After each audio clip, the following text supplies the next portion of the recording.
A magnetohydrodynamic drive could lead to fuel stations on Mars. Within the next 15 years, NASA, China, and SpaceX plan to send the first crewed missions to Mars.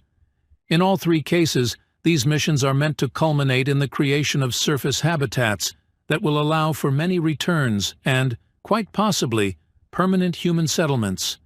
This presents numerous challenges, one of the greatest of which is the need for plenty of breathable air and propellant.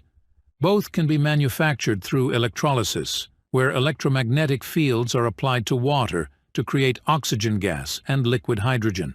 While Mars has ample deposits of water ice on its surface that make this feasible, existing technological solutions fall short of the reliability and efficiency levels required for space exploration.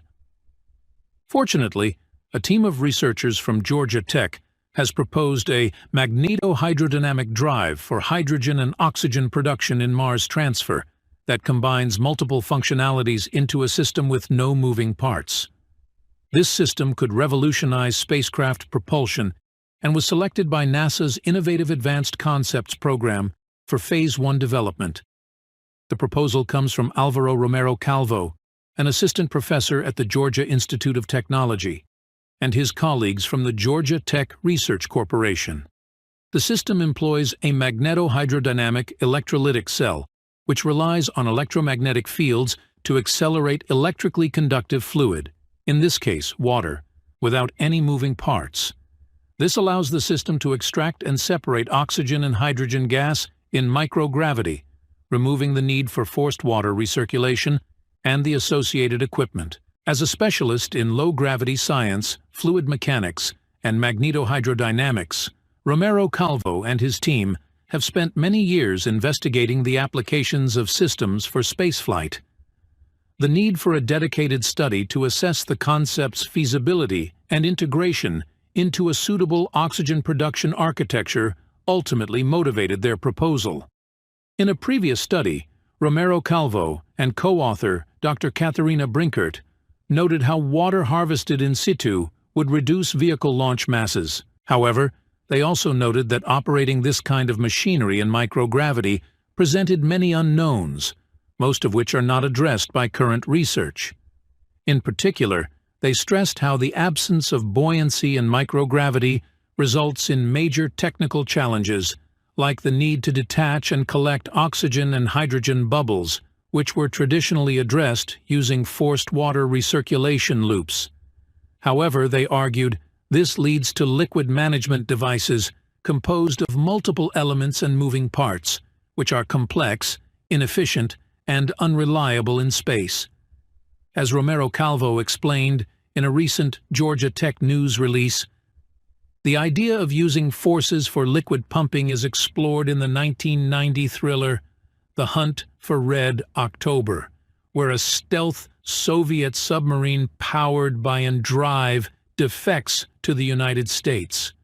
Although it's fun to see Sean Connery playing the role of a Soviet submarine commander, the truth is that submarine propulsion is very inefficient.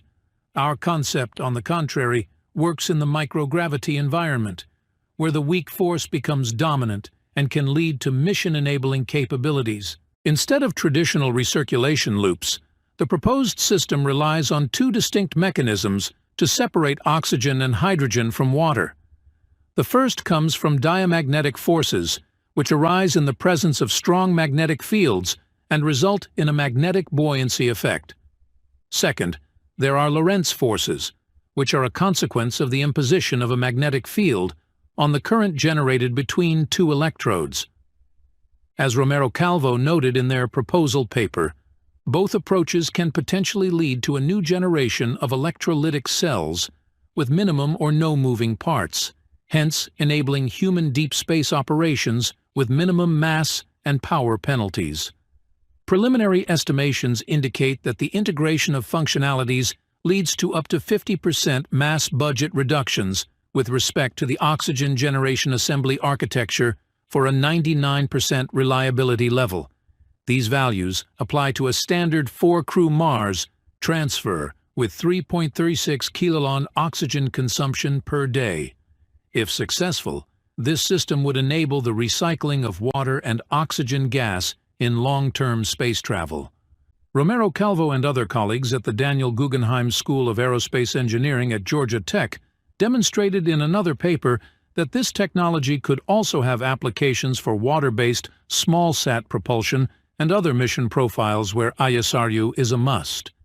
At present, Romero Calvo and his colleagues have formulated the concept and have developed analytical and numerical models. The next step will involve the team and their partners at Ginner Labs conducting feasibility studies. Over the next 9 months, they will receive $175,000 to explore the system's overall viability and technology readiness level. These will consist primarily of computational studies, but will include prototypes testing key technologies here on Earth. As a Phase 1 proposal, they will also be eligible to compete for Phase 2 funding worth $600,000 for a 2-year study. An early demonstrator of this technology was tested aboard the 24th flight of the New Shepard, an uncrewed mission that launched on December 19, 2023. With support from Blue Origin and the American Society for Gravitation and Space Research, Romero Calvo's team tested how magnets electrolyze water in microgravity conditions. The data from this flight and the forthcoming tests will inform an electrolyzer prototype and could lead to a system integrated aboard future space missions. Said Romero Calvo, "We were studying the fundamental magnetohydrodynamic flow regimes that arise when we apply a magnetic field to water electrolyzers in spaceflight conditions," Romero Calvo explained. The Blue Origin experiment, in combination with our current collaboration with Professor Katharina Brinkert's group at the University of Warwick, will help us predict the movement of oxygen bubbles in microgravity and hint at how we can build a future water electrolyzer for humans.